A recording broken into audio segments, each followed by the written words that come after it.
contra o Internacional, o Memphis Depay pode voltar, é isso, Vessa? É isso, ele ficou fora lá fazendo tratamento no tornozelo, mas conseguiu treinar ontem, a expectativa é que treine hoje também. Não só ele, né? Vários jogadores estarão à disposição, que nem alguns deles nem viajaram lá ou a maioria, na verdade, ficou no banco. Então é um Corinthians que eu estou imaginando muito, muito diferente para pegar o Inter do que pegou no Novo Horizontino. Caras que, por exemplo, você conseguiu descansar, né? Ranieri descansou, Martinez descansou, Yuri descansou, o próprio Carrilho também descansou. Eles entraram só no finalzinho. Então essa tropa toda deve voltar. Os dois laterais serão mantidos. Aí eu acho que a dupla de zaga também vai ser mantida com André e Kaká.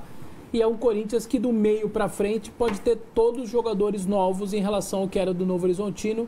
Eu ainda estou apostando que é possível, sei lá, do Coronado jogar na frente dos 3 volantes para tentar jogar as bolas e pifar os 2 da frente.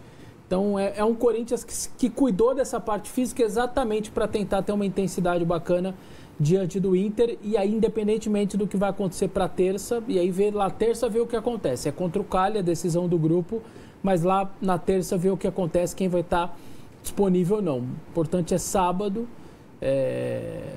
Então eu tô imaginando aquele Corinthians mais parecido com o do Ramon, com o Ranieri, com o Martinez, com o Carrilho, com o Coronado. Não vão jogar junto, não. O Arnaldo tá com essa tese aí de que os dois não começaram o jogo. Né? Eles estão frescos. Eu tô indo mais nessa parte da saúde mesmo. Física, E aí a zaga sem o Gustavo Henrique vai operar hérnia inguinal, normalmente acho que de 20 a 30 dias. O Corinthians, para mim, perde o seu melhor zagueiro, o zagueiro mais consistente, que estava ajudando muito na bola aérea defensiva, tinha imposição, era o menos problemático de todos os zagueiros. E aí agora tem um detalhe que é curioso: todas as nossas impressões, inclusive a gente, do torcedor sobretudo, dos jogadores do Corinthians, eu não gosto desse, esse tá mal, ou eu adoro esse tá bem. O Dorival não tem nenhuma impressão de ninguém, ele não tem ranço de ninguém, ele não tem pré-conceito de ninguém, ele tá lá agora para trabalhar. Por que eu tô falando isso? A partir de agora, ele vai tirar os seus conceitos da cabeça dele. Ele devia assistir jogo do Corinthians, mas assistindo da TV, como podia, quando desce. Agora ele vai acompanhar os caras.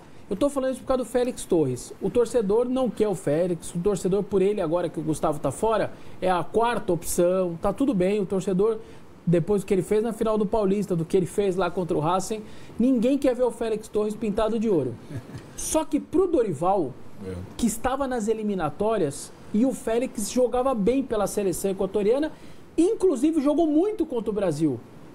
Bom, deitou e rolou no Vinícius Júnior. Jogou do lado direito, o Vinícius vinha... Ele acabou... O Brasil acho que até perde 1-0, mas ele joga muito bem. Então, as impressões que o Dorival tem do Félix, elas são boas. Porque ele era um cara que acompanhava muito bem as eliminatórias e via os jogos e tudo mais. Então, eu não me espantaria, por exemplo, se jogasse o Félix amanhã, apesar da torcida inteira odiar a ideia, porque o Dorival não tem o conceito que o torcedor tem do Félix Torres. Então, só quis fazer essa ponderação, mas ainda acho que joga André e Kaká, mas eu não me espantaria se ele desse moral pro Félix, porque ele não tem o ranço que o torcedor tem do Félix. E assim como a única questão que vai ser em casa os 2 próximos jogos, né? Isso, se o Félix for jogar. Como o Flamengo fez, acho que fez todo sentido o Dorival optar pela energia no jogo em Novo Horizonte, porque serão 2 jogos colados, né? Internacional e América de Cali, sábado e terça, com o Corinthians precisando vencer os 2, né? Terça, para manter as chances de classificação, e esse jogo com o Inter bem importante também. Então, jogos bem próximos, né, um do outro, nessa semana que vem por aí. Mas explica aí, eu vou passar a bola para o Márcio, mas explica aí, por que você acha que esses 2 volantes não vão jogar? Porque o Dorival não gosta só do volante que marca. E todas as vezes que jogam os 2 juntos, acho que o Corinthians fica muito pobre criativamente falando. Sabe? O Martinez e o Ranieri. O Martinez tem uma saída, né? O Martinez, ele se movimenta. Mas quando o Garro voltar, não daria para jogar? Não, mas então, não conversa o que normalmente o Dorival coloca nas equipes dele. Ele gosta de volante que é muito bom passador. Né? E acho que não é o caso dos 2. Eles são bons jogadores, mas não é o caso exatamente. E o Corinthians tem um monte de outros volantes bons passadores. Eu acho que a tendência é que esses outros volantes comecem a ganhar mais espaço. Né? Isso aconteceu o ano passado, finalizou com um deles, Carrillo, Bidon, Garro. Esse ano, em alguns momentos, por exemplo, na derrota por São Paulo no Clássico, foi o primeiro jogo em que os dois, no segundo tempo, jogaram juntos, o Ranieri e o Martinez. Você ganha em marcação, mas você perde muito em saída de jogo, em criatividade e tal.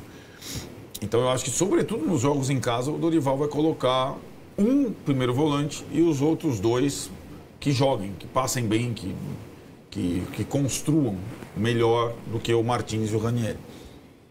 E aí, Massa? Internacional não é fácil. Dorival chegando, acertador de time. O Inter constrói muito jogo pelos lados, né? Com as arrancadas do Wesley, aí a inteligência do Alan Patrick. Se o Corinthians não tiver aquele jogo forte de marcação para trás, vai sofrer bastante no jogo. Né? Porque o Inter tem, mesmo fora de casa, uma dedicação na marcação grande, foi assim que arrancou um ponto no Flamengo, e tem a saída rápida com os lados do campo veloz, forte e o bom passe do Alan Patrick. O Corinthians ganha o jogo se marcar o Inter.